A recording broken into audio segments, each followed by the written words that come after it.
दोस्तों, आज हम आपको ऐसी दो कहानियां सुनाएंगे जो जीवन की अलग अलग समस्याओं का समाधान करती हैं। तो चलते हैं पहली कहानी की तरफ। यह कहानी तब की है जब महात्मा बुद्ध अपने शिष्यों के साथ जेतवन में रहते थे।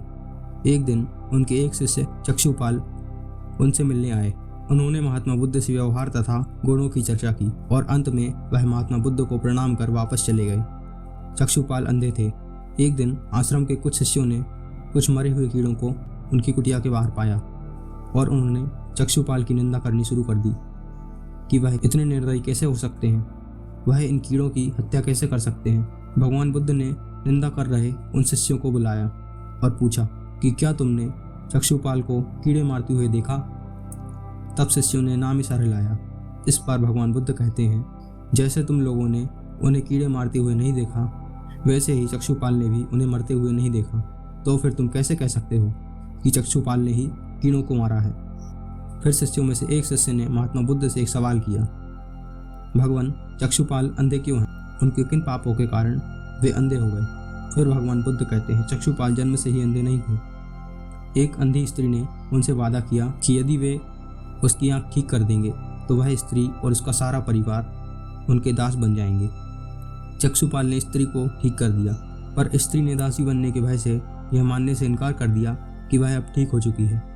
चिकित्सकों को यह पता था कि उसकी आंखें ठीक हो गई हैं, वह झूठ बोल रही है। उसे सबक सिखाने के लिए चक्षुपाल ने उसे फिर से अंधा कर दिया। तब वह स्त्री खूब गिड़गिड़ाई, रोई तथा चक्षुपाल से माफ़ी मांगने लगी, किंतु चक्षुपाल का हृदय नहीं पसीजा।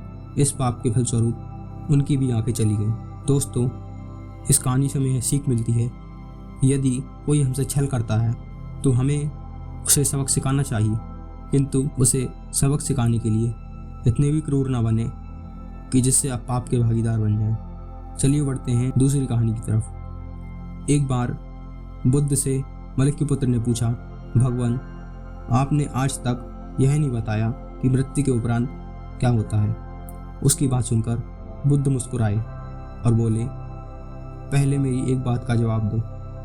अगर कोई व्यक्ति कहीं जा रहा हो और अचानक कहीं से आकर उसके शरीर में एक विषयुक्त बाण लग जाए तो तुम्हें क्या करना चाहिए? पहले शरीर में लगे बाण को हटाना ठीक रहेगा या फिर देखना कि बाण किधर से आया है और किसे लक्ष्य कर मारा गया है? मलुक के पुत्र ने कहा, पहले तो शरीर में लगे बाण को हटाना चाहिए, वरना विष पूरे शरीर में फैल जाएगा। तब महात्मा बुद्ध बोले, बिल्कुल ठीक कहा। अब यह बताओ कि पहले इस जीवन के दुखों के बारे में सोचा जाए या मृत्यु के उपरांत की बातों को सोचा जाए?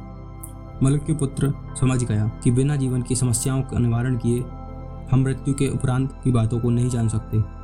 उसकी जिज्ञासा शांत हो गई। इस कहानी का अर्थ आप स्वयं समझ गए होंगे। यदि इन कहानियों से आपको कोई सीख मिली हो तो वीडियो को लाइक करें और चैनल को सब्सक्राइब करें। धन्यवाद। आपका दिन शुभ हो।